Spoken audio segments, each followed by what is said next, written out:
Fellow Ghanaians, good evening.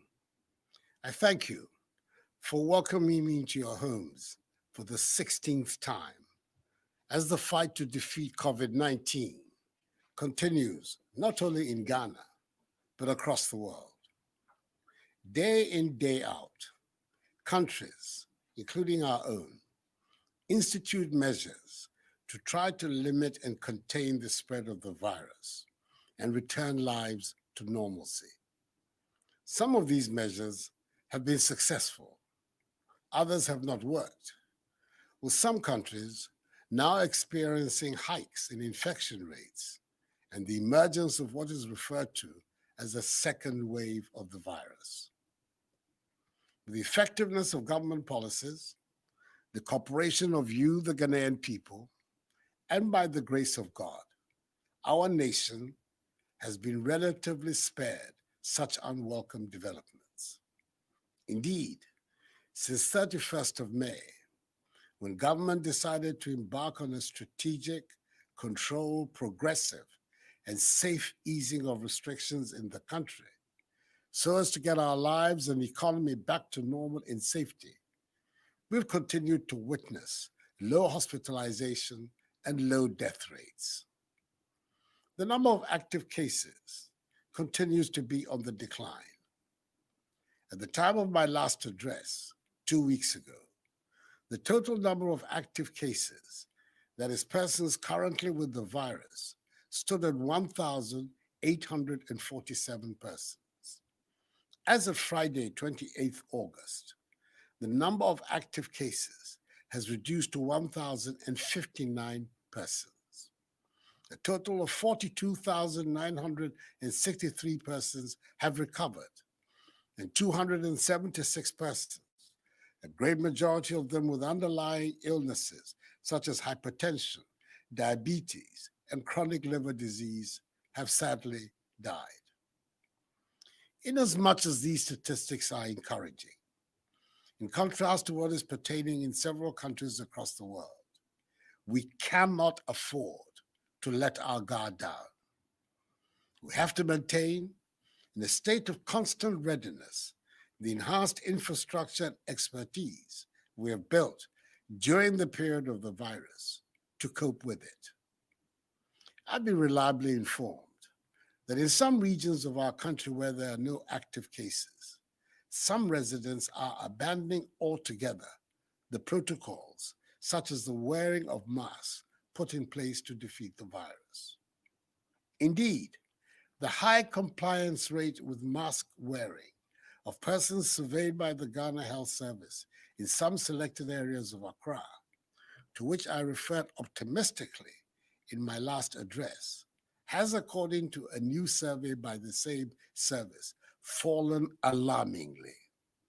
This is not acceptable, as the enhanced hygiene, mask wearing, and social distancing protocols must now be central features of our lives, and they must continue to remain so for some time to come until we see to the elimination of the virus from our country.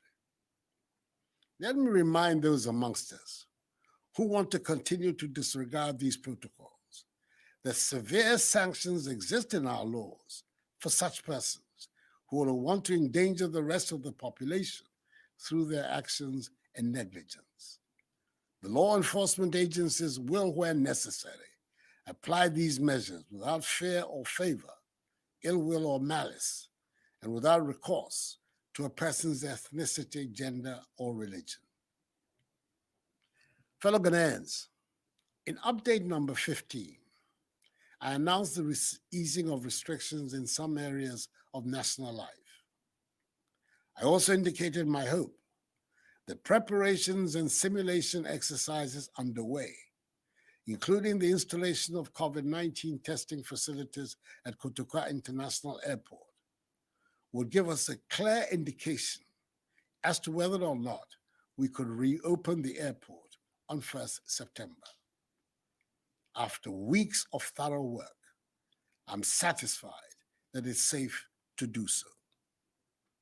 Fellow Ghanaians, I'm glad to announce that Kotoka International Airport will reopen and resume operations from Tuesday, 1st September 2020. This decision has been communicated to all international airlines. It has been well established that the very first cases of COVID-19 in Ghana were imported into our shores. We are determined to make sure this scenario does not reoccur.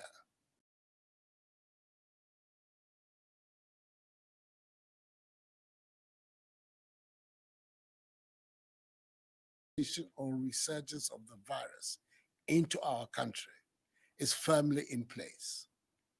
That is why the following measures have been taken and duly communicated to airlines wishing to resume flights to Ghana. First, any passenger arriving in Ghana must be in possession of a negative COVID-19 PCR test result from an accredited laboratory in the country of origin. The test should have been done not more than 72 hours before the scheduled departure from the country of origin. All airlines have been instructed to ensure compliance with this directive for all passengers wishing to travel to Ghana. And those airlines who fail in this regard will be duly sanctioned. Second, disembarking passengers must do so wearing face masks. Third, upon disembarking from the airplane, each passenger will undergo a mandatory COVID-19 test at the airport terminal at a fee to be borne by the passenger. The test result will be available within 30 minutes. 4, children under the ages of 5 will not be required to undergo testing at the airport. 5, passengers who test positive for COVID-19 will be handled by the health authorities for further clinical assessment and management. And 6, passengers who test negative can thereupon enter Ghana to go about their lawful activities and will be advised to continue to observe COVID-19 safety precautions during their stay in Ghana. The Ministries of Information, Health, and Aviation and their respective agencies, the Ghana Health Service, the Ghana Airports Company Limited, and the Ghana Civil Aviation Authority, will spell out in further detail the protocols surrounding the reopening of our international airport and the procedures to be adhered to by passengers arriving in Ghana at the COVID-19 media briefing tomorrow, Monday, 31st of August. For the avoidance of doubt, our borders by land and sea will continue to remain closed to human traffic until further notice. Fellow Ghanaians, I'll now address the question of the reopening of our schools. With continuing students in the University of Cape Coast, the University of Health and Allied Sciences, technical universities, and some other colleges returning to school almost a week ago to finish their academic year, the decision has been taken by the Ghana Education Service, after consultation with the relevant stakeholders, for SHS2 and JHS2 students to return to school from 5th October to 14th December 2020 to complete their academic year.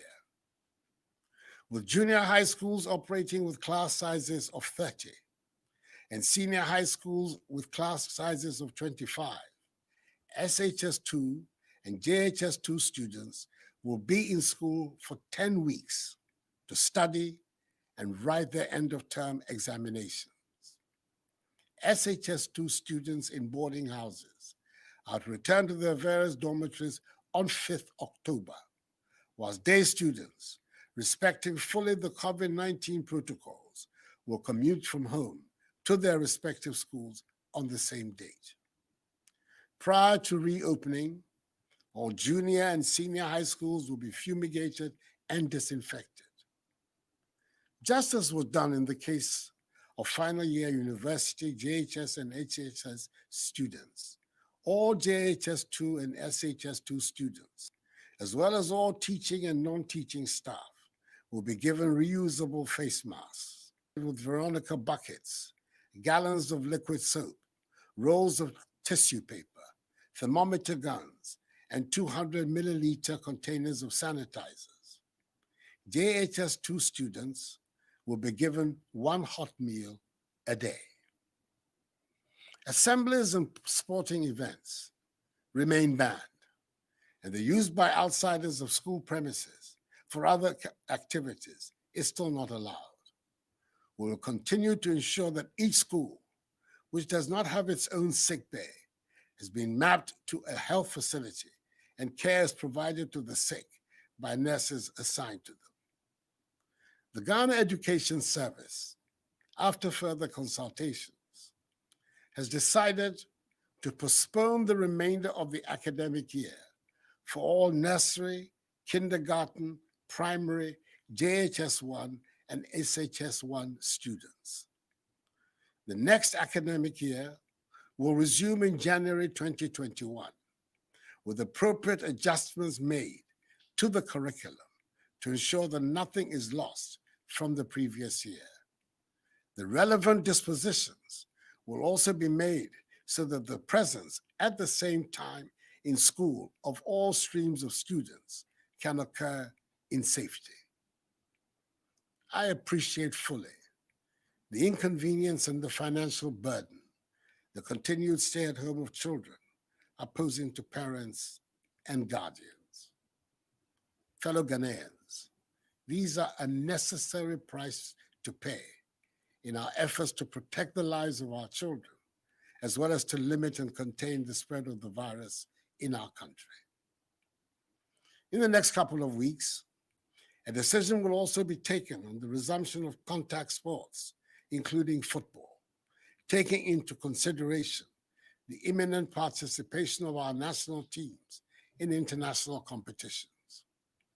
As a known lover of football, I know how devastating its absence has been, and it is my hope that very soon we will all have the pleasure of playing and watching the beautiful game again.